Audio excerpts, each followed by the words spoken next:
Autre axe majeur du plan d'action proposé aux conseillers nationaux par le Premier ministre, amélioration des plateaux techniques, construction de centres de santé et renforcement de la prise en charge des patients et du contrôle sanitaire en seront les éléments essentiels. Général de division Abdoulaye Maïga. Le gouvernement s'emploiera à l'amélioration du plateau technique des structures de santé avec l'acquisition de matériel et d'équipements modernes, la construction de centres de santé et le renforcement des dispositifs de prise en charge des patients et du contrôle sanitaire. Ainsi, il sera mis en place 7 cliniques modulaires, un laboratoire médical de type P2, 3 centrales de production d'oxygène, des incinérateurs dans des CSCOM de 102 communes, un gamma caméra et des systèmes solaires pour le fonctionnement des Genxper.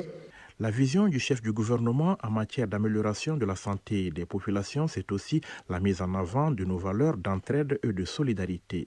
Il en est attendu comme résultat l'amélioration du système de solidarité nationale et l'inclusion sociale à travers des mécanismes comme l'assurance maladie obligatoire et le régime d'assistance médicale des indigents.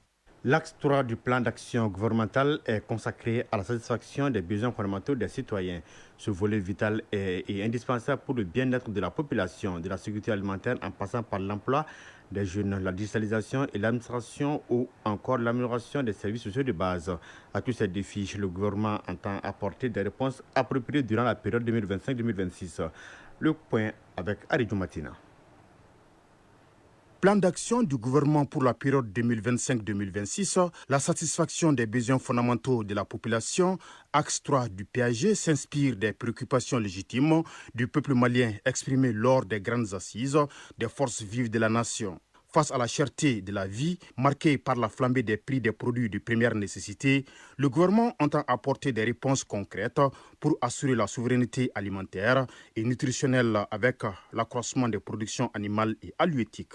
Général de division Abdoulaye Maïga, Premier ministre, ministre de l'administration territoriale et de la décentralisation. En mettant en phase nos politiques agricoles et commerciales avec les attentes des citoyens, en reconstituant les réserves stratégiques alimentaires à hauteur de 84 000 tonnes.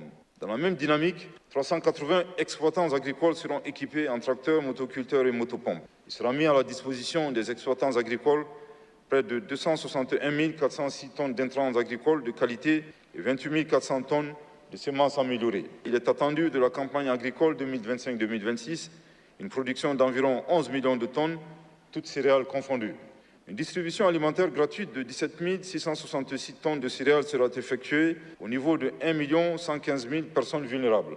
L'accroissement des productions animales et halieutiques pour l'atteinte de la sécurité alimentaire et nutritionnelle reste une priorité pour de la santé publique vétérinaire et celle des productions halieutiques et aquacoles, avec le renforcement des capacités de 30 000 productrices et producteurs en aviculture. Dans le cadre de l'approvisionnement régulier du pays en produits de première nécessité, le gouvernement entend importer un contingent de 300 000 tonnes de riz, 200 000 tonnes de sucre et 30 000 tonnes de graines de coton.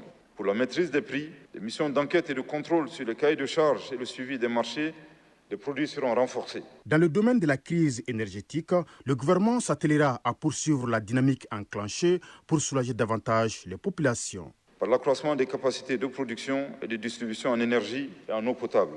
Dans ce cadre, il est prévu la construction de 4 centrales solaires photovoltaïques et hydroélectriques sur le réseau interconnecté, la réalisation de 2588 km de lignes de transport et 1378 km de lignes de distribution d'électricité.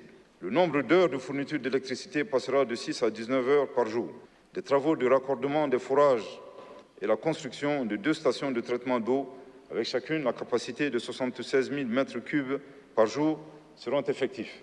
Le désenclavement intérieur, extérieur du pays en matière de transport et d'infrastructures de qualité bien sécurisée fait partie des priorités. La réalisation des travaux d'aménagement et d'élargissement des routes urbaines à Bamako, Kati et Mopti. La réalisation des travaux d'aménagement du tronçon Sandaré-Kaï sur 138 km du corridor Bamako-Dakar par le nord. La réalisation des études d'avant-projet détaillées pour la réhabilitation du chemin de fer Bamako-Diboli. La réalisation d'une étude sur la ligne ferroviaire Bamako-Bougouni, la frontière Burkina Faso, le renforcement des capacités de la compagnie malienne pour la navigation fluviale, l'opérationnalisation de la société malienne Mali Airline SA, la mise en place d'un dispositif digitalisé de gestion des postes de péage et la surveillance des véhicules. Compte tenu des avancées technologiques, il est plus que jamais nécessaire pour notre administration de s'adapter aux nouvelles exigences de la transformation numérique afin d'être plus performante. Pour ce faire, le gouvernement compte disposer d'une administration moderne et performante au service des usagers. Ainsi, l'amélioration du cadre de vie des populations à travers des réalisations du dépôt de transit, l'aménagement des collecteurs naturels en passant par des recrutements et des stages de formation professionnelle des jeunes et les démarches entreprises dans le secteur minier seront renforcées. 5 000 jeunes bénéficieront de stages de formation professionnelle et 1 200 jeunes de stages de qualification. 4 160 projets crédibles seront renforcés, 269 emplois seront consolidés en faveur des personnes en situation de handicap. L'État s'est doté d'un nouveau code minier et d'une société de recherche minière. L'opérationnalisation des fonds, la mise en œuvre du décret d'application de la loi relative au contenu local permettront d'impliquer davantage les entreprises locales et le personnel malien aux appels d'offres et aux contrats des sociétés minières. D'accès à un logement décent, les actions du gouvernement consisteront à mettre en place un cadre sécurisé du foncier par l'immatriculation systématique de 810 000 parcelles et l'opérationnalisation du guichet unique du foncier. Une réserve foncière de 429 hectares sera constituée pour la réalisation de logements sociaux. Ainsi, 2789 logements sociaux seront achevés et mis à la disposition de nos populations. Dans le cadre de l'amélioration du cadre de vie des populations, nos actions s'inscriront dans la réalisation de 35 dépôts de transit, l'aménagement de 40 000 mètres linéaires de collecteurs naturels, le curage de 677 656 mètres linéaires de caniveaux et la réalisation de 5 stations de traitement de boues de vidange à Tienfala, Caille, à Nyoro et Ségou.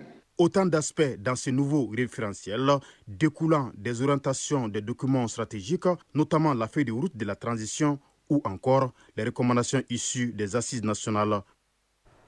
11 nouveaux lycées, dont 2 d'excellence, seront construits en 2025 et 2026. Il est prévu également l'opérationnalisation du Conseil national du dialogue social et la poursuite de l'intégration de 34 000 ex-combattants. Telles sont quelques-unes des actions phares prévues dans le cadre des axes 5 et 6 du plan d'action gouvernemental, présenté hier par le Premier ministre. La synthèse avec Mamari Kone et Aliou Touré. Doter notre pays d'un capital humain à travers l'amélioration du système éducatif. Telle est l'ambition du gouvernement en 2025-2026. Et pour y parvenir, il entend mettre en place des programmes de formation adaptés aux différents niveaux d'ordre d'enseignement. Au programme également la réalisation d'infrastructures scolaires. Journal de division Abdoulaye Maïga, Premier ministre, ministre de l'administration territoriale et de la décentralisation. 5 188 apprenants seront pris en charge dans des filières porteuses. Au niveau de l'enseignement supérieur, la mise en œuvre du programme de formation des formateurs à l'ingénierie de la formation se poursuivra afin de permettre aux enseignants-chercheurs d'assumer convenablement leurs tâches. Une plateforme de ressources numériques sera accessible à tous et des bibliothèques virtuelles seront créées. Par ailleurs, les capacités d'accueil et d'études des établissements d'enseignement seront renforcées par la construction et l'équipement de 85 écoles fondamentales et de 11 lycées, dont 2 d'excellence. Les laboratoires pédagogiques dans les institutions d'enseignement supérieur aux universités de Ségou et Sikasso seront réhabilités. De manière permanente, le gouvernement veillera au contrôle de la qualité établissements d'enseignement privé à travers l'évaluation de 1144 d'entre eux. L'apaisement du climat social, la disponibilité des ressources humaines de qualité au sein de l'administration publique et l'amélioration des conditions de vie des travailleurs constituent le socle de l'axe 6 consacré à l'apaisement du climat social. Pour préserver et consolider la paix, le gouvernement entend renforcer le dialogue social. Dans cette perspective, il sera procédé à l'opérationnalisation du Conseil national du dialogue social, le CNDS, à la dynamisation de 200 cadres de dialogue aussi bien dans les administrations publiques que dans les administrations privées et à la poursuite de la mise en œuvre de 60 accords syndicaux non éteints. Par ailleurs, dans le cadre de la mise en œuvre du pacte de stabilité sociale et de croissance, les élections professionnelles des représentants des organisations syndicales seront organisées sur l'ensemble du territoire national. De manière particulière, le gouvernement s'attelera à améliorer les conditions de vie et de travail des agents de l'État à travers le suivi de la mise en œuvre du cadre juridique des rémunérations et à la promotion de l'équité genre dans la fonction publique à travers le recrutement de 90 personnes en situation de handicap. La crise multidimensionnelle a fortement affecté notre pays avec des affrontements entre communautés qui ont pourtant toujours vécu en harmonie. Le gouvernement est convaincu que notre pays dispose d'une jeunesse dynamique prête à soutenir les actions de développement. L'art et la culture demeurent aussi des leviers importants pour faciliter le développement économique, social et identitaire de notre pays. C'est pourquoi une importance capitale est accordée à la reconstruction de notre tissu social à travers l'organisation du dialogue inter- et intracommunautaire, la réinsertion socio-économique de 600 jeunes des zones impactées par le conflit, la poursuite du processus d'intégration de 34 000 ex-combattants, l'aménagement de lieux de mémoire et l'assistance de 2000 victimes des violations graves des droits de l'homme. La religion, le culte et les coutumes occupent une place de choix au sein de notre société. Pour renforcer la cohésion entre les courants confessionnels, des dispositions seront prises pour l'organisation des dialogues inter- et intra-religieux, le suivi de la mise en œuvre de 1000 prêches et sermons respectant les protocoles et la mise en place de bases de données sur les édifices de culte. Une attention particulière sera portée à l'amélioration et à la modernisation du processus de pèlerinage aux différents lieux saints de l'islam et de la chrétienté. La construction d'un centre national de désendoctrinement et l'opérationnalisation des centres de déradicalisation de Gao, de Ségou, San et Mopti viendront renforcer les efforts du gouvernement dans la lutte contre le terrorisme et l'extrémisme violent. Dans l'optique de consolider et d'élargir les résultats déjà engrangés dans le domaine sportif, la biennale du sport sera organisée et la vision Olympiade 2024-2028 pour 30 sportifs d'élite et de haut niveau sera opérationnelle. En décrétant 2025, année de la culture, Son Excellence le général d'armée, Assimi Goïta, président de la transition, chef de l'État, nous invite justement à relancer la dynamique culturelle et renforcer le sentiment d'identité nationale. Les axes 5 et 6 tirent leur légitimité de la lettre de cadrage que le président de la transition a adressée au gouvernement au lendemain de sa mise en place. 9h18, il y a 48 ans exactement que disparaissait le président Modibo Keïta, premier président de la République du Mali. À l'occasion de la commémoration de sa disparition, le premier ministre, le général de division Abdel Mega, au nom du président de la transition, s'est recueilli sur la tombe de l'illustre disparu avant d'y déposer une gerbe de fleurs. Le premier ministre a salué le combat mené par le président Modibo Keïta et ses compagnons dans le cadre de la lutte pour la quête de la dignité. À la fin de la cérémonie, le premier ministre s'est confié au micro de Mamari Kone et Aliou Touré. La 48e année de la disparition de Feu Modibo Keïta, le père de notre indépendance, ancien instituteur très intègre, très panafricaniste. C'est le lieu pour moi de présenter au nom de son Excellence le général d'armée Assimi Goïta, président de la transition, chef de l'État, que j'ai l'honneur de représenter au nom du gouvernement et au nom de tout le peuple malien, nos condoléances les plus émues à la famille du défunt, de l'illustre disparu. C'est également une cérémonie d'espoir. Le Mali, à l'heure de la refondation, forcément est obligé de faire une introspection en regardant très loin le combat du président Modibo Keïta et de ses compagnons, le combat pour le panafricanisme, le combat pour la dignité de l'homme africain, le combat pour la dignité du Malien. Je pense qu'ils ont réalisé beaucoup d'actes concrets. Et si nous en sommes là aujourd'hui, c'est grâce à leur engagement, c'est grâce à leur abnégation. Et comme je dis, forcément, le combat pour la souveraineté, on le comprend, était un combat dur, c'était un combat constant. Je pense que son Excellence, le général d'armée Assimi Goïta, l'a bien compris. Il s'est régulièrement inspiré de l'œuvre de ce feu président Modibo Keïta. Et pour nous également, c'est un exemple d'endurance, un exemple de résilience. C'est l'occasion également, au nom du chef de l'État, pour saluer la résilience du peuple malien, qui a toujours soutenu les autorités de la transition, au premier chef, son Excellence le général d'armée Assimi Goïta, depuis le début de cette transition. Une transition qui n'a de but, qui n'a d'objet que la prise en compte, la satisfaction, bien entendu, des intérêts vitaux du peuple malien.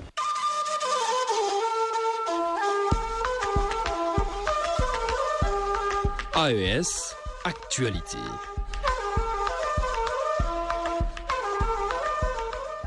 Le Burkina Faso est classé premier en Afrique de l'Ouest en matière de données statistiques. Le pays occupe la deuxième place en Afrique et la 27e place mondiale sur 197 pays. C'est le classement sur la plateforme Open Data Inventory. L'évaluation est faite par l'ONG Open Data Watch. Elle montre le niveau de production et de diffusion des données statistiques ainsi que leur fiabilité. L'Institut national des statistiques et de la démographie a présenté les résultats de ce document à la presse. Le point avec Hervé Kaboré de Radio Burkina. Le Burkina Faso est un bon élève en matière de données statistiques au monde et surtout en Afrique au regard de l'évaluation faite depuis le 29 avril dernier par l'ONG Open Data Watch. Il serait premier en Afrique si on s'en tenait qu'au volet production. Cela s'explique par l'importance qu'accordent les autorités aux données statistiques nécessaires pour tout projet de développement. Ripama Toubou, directeur général de l'INSD. On sait tous ce que nous traversons. Nos autorités auraient pu dire que les statistiques ne sont pas une priorité. Mais quand même, avec la vision qu'ils ont, parce qu'on sait qu'on ne peut pas faire une bonne planification sans données statistiques. C'est véritablement la base de tout. Donc, au regard de ces visions, ils ont quand même accordé en tout cas de l'importance à la production statistique qui se mène depuis des lustres d'antan. Et donc, nous sommes très fiers de ce qui s'est fait. Premier en Afrique de l'Ouest, deuxième en Afrique et 27e mondial, ce classement du Burkina Faso en matière de données statistiques est possible grâce à la conjugaison des efforts de tous.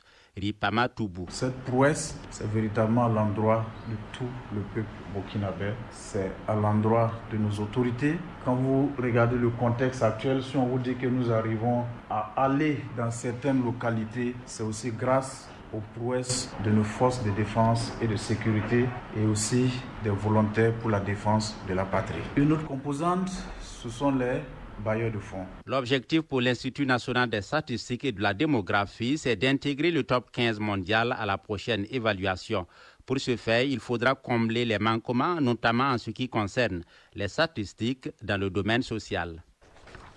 Poursuite de la mission de suivi du flux migratoire d'Assamaka à la frontière nigérienne-algérienne par le gouverneur de la région d'Agadez. Un peu plus de 1500 migrants, toutes nationalités confondues, ont été renvoyés par l'Algérie. Le général de brigade Ibra Boulama Issa s'est rendu à Assamaka pour s'enquérir de la situation. Suivant l'intervention du gouverneur de la région d'Agadez, après avoir effectué quelques visites dans la ville d'Assamaka. Il est au micro de nos confrères de Radio du Niger. Au cours du mois d'avril, nous avons connu une vague de refoulement sans précédent de migrants venant de l'Algérie. Et au cours du mois d'avril, nous avons eu à dénombrer un nombre assez important quasiment équivalent à celui qui a été rapporté au cours du premier trimestre 2025. Où nous avons eu près de 7222 migrants et refoulés.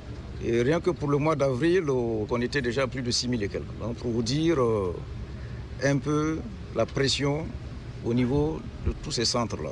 Et bien entendu, face à cette situation, le gouvernorat de la région d'Agadez a eu à élaborer un plan d'urgence pour faire face à cette crise. Et ce plan d'urgence a été donc présenté aux partenaires il y a quelque temps pour voir de façon coordonnée et ensemble comment répondre à cette situation avant qu'elle ne se transforme en crise humanitaire et avant qu'elle ne se transforme en désastre humanitaire.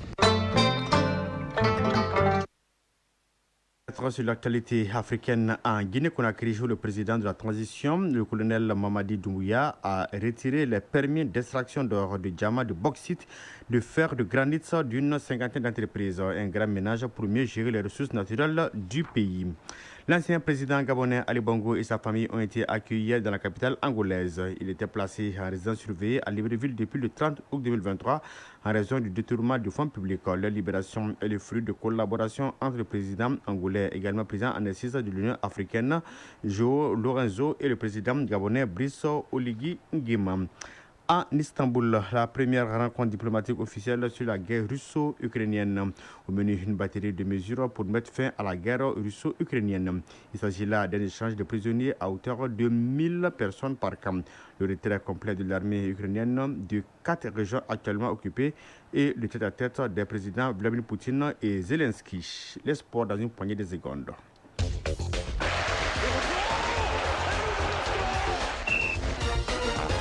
Oui, l'actualité en football, la 23e journée de la Ligue 1 professionnelle du Mali démarre demain dimanche. Mais avant, vous aurez les enseignements de la journée précédente marqués par la mort tragique d'un joueur de l'US Bougouba. Sur le continent, la première manche de la finale de la Coupe CAF se dispute ce soir à Berkane au Maroc. La Renaissance sportive de Berkane offre son hospitalité à Simba Sporting Club de Tanzanie. Hors du rectangle vert, la cérémonie officielle de la 9e édition du Forum international du sport sur le sport est prévue cet après-midi au Centre international de conférence de Bamako. L'édition est placée sous le signe de l'engagement, de l'excellence et du développement du sport. Le point avec Famour Djorti. La 9e édition du Forum international sur le sport, FIS, se tient du 16 au 18 mai 2025 au Centre international de conférence de Bamako, CICB. La cérémonie officielle est prévue pour ce samedi 17 mai à 15h30 au même endroit. La 9e édition du FIS est placée sous le signe de l'engagement, de l'excellence et du développement du sport avec pour thème le sport catalyseur d'égalité, d'inclusion, de développement durable et de paix pour un avenir équitable. Selon les organisateurs, le FIS, Forum international sur le sport, vise à mettre en avant le sport comme un outil clé pour favoriser la cohésion sociale, la paix et les objectifs de développement durable. La 9e édition du FIS sera également marquée par la remise de distinctions honorifiques, des panels inspirants ainsi qu'un moment de reconnaissance envers les acteurs majeurs du sport au Mali et en Afrique. En football, sur le continent, la finale allée de la Coupe de la Confédération de la CAF se joue ce samedi. La Renaissance sportive de Berkane du Maroc accueille les Tanzaniens de Simba Sporting Club. Ce sera à 19h temps universel au stade municipal de Berkane. RS Berkane et Simba Sporting Club sont deux clubs dans une dynamique positive. Champion du Maroc depuis belle lurette, la Renaissance sportive Berkane a remporté ses 3 derniers matchs. Deuxième du championnat tanzanien, Simba reste de son côté sur 4 succès consécutifs. Globalement, les Marocains sont favoris sur le papier, du fait de leur saison absolument irrésistible, couronnée par leur tout premier titre national. De son côté, finaliste pour la première fois de l'histoire, le club tanzanien Simba Sporting Club jouera crânement ses chances en vue d'inscrire un premier titre à son palmarès. En 2022, Simba s'était déjà imposé contre Berkane 1-0, même si à l'époque l'enjeu était différent. C'était en phase de groupe. Berkane s'était imposé à l'aller 2-0. Notons aussi que Berkane vise une 3e étoile après les sacres de 2020 et 2022 dans la même compétition. Toujours en football, pour terminer, la 23e journée de la Ligue 1 professionnelle du Mali débute demain dimanche avec 5 rencontres, dont celle opposant le Djoliba AC à l'US Bougouba endeuillé. En effet, la 22e journée, achevée jeudi 14 mai 2025, a été riche en enseignements tant sur le plan sportif qu'humain. Tout d'abord, le Stade malien de Bamako a consolidé sa position de leader en s'imposant de manière convaincante 3-0 face au FC Diarra. Avec 52 points, les Blancs de Bamako creusent l'écart au sommet du classement, tandis que le FC Diarra, enchaînant les mauvais résultats, se retrouve désormais englué dans la zone rouge. Le carton de la 22e journée a été signé par le Djoliba AC qui a dominé l'AS Police 5-0. Les Rouges de Bamako ont toujours 8 points de retard sur leurs rivaux stadistes à 4 journées de la fin de l'exercice. Binga FC, qui avait connu une belle série de 3 victoires consécutives, a vu son élan stoppé par Afrique Football Elite qui l'a battu 2-1.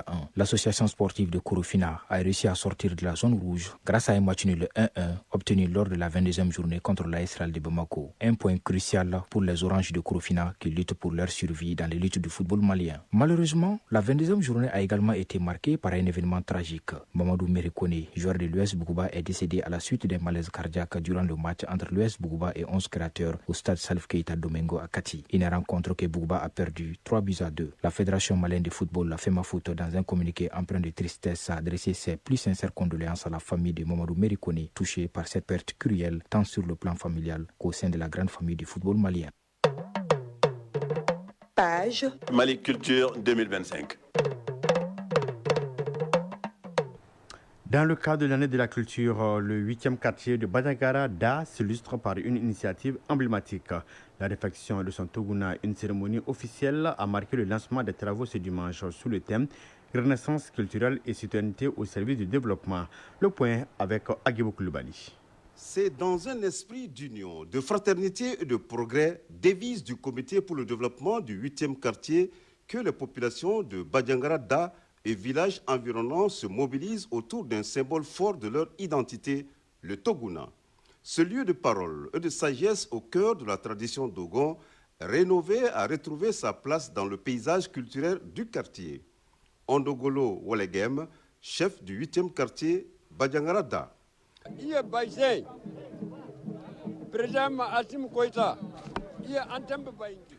Aujourd'hui, c'est un grand jour. Notre président, Assimi Goïta, a décrété l'année 2025 année de la culture.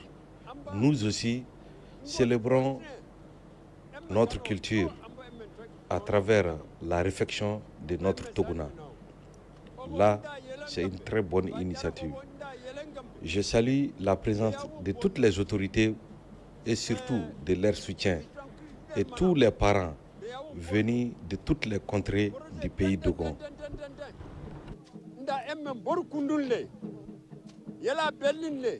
Abdoulaye Kassongue, maire de la commune urbaine de Badjangara. En tant que natif du quartier, c'est une première pour moi de voir toute la ville mobilisée autour d'un symbole de l'un des plus vieux quartiers de Bayangara, de tous ces décideurs. Et aujourd'hui, nous devrons pérenniser et marquer les pas des ancêtres pour vraiment magnifier tout ce qu'ils nous ont légué afin d'harmoniser notre vivre ensemble. La reconstruction de ce Toguna s'inscrit dans la dynamique nationale impulsée par les autorités de la transition pour faire de la culture un vecteur central de cohésion sociale et de stabilité. Suleiman Issa Koulibaly, directeur régional de la culture de Badjangara. La réflexion de ce Toguna vient à point nommé. Tout cela veut dire qu'en milieu Dogon, le Toguna est d'une importance culturelle significative, ce qui fait que tout le monde est aujourd'hui présent. Et vous avez vous-même dû remarquer, quand vous voyez les gens travailler, ce n'est pas donné à tout le monde. Les gens choisissent pour en tout cas monter dessus afin de déposer les tiges ou les couches des tiges de mil sont choisis. Parce que c'est une question de connaissance du patrimoine culturel. Il y a certes des jeunes qui sont là pour transporter les tiges, mais pour autant, ceux qui déposent les tiges ont un savoir-faire en la matière qu'ils ont hérité de nos anciens. Tout ce qui fait aussi la valeur du Toguna en milieu Dogon.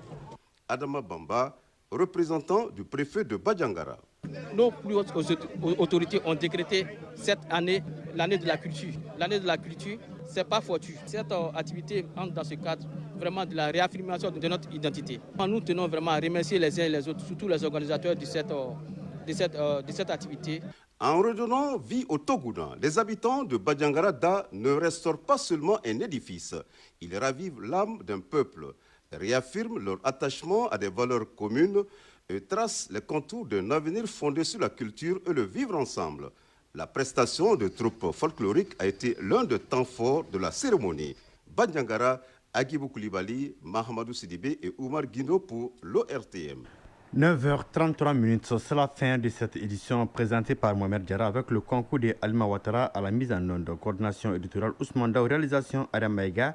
La mise en ligne est assurée par Badi Touré. Passez d'excellents moments accompagnés du programme de Radio Mali. Au revoir.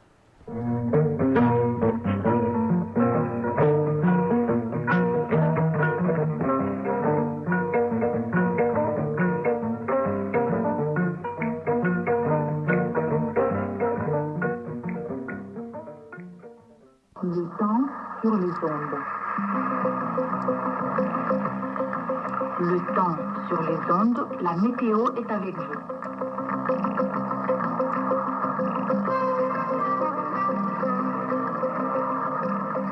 Bonjour à toutes et à tous, à présent les couleurs du temps.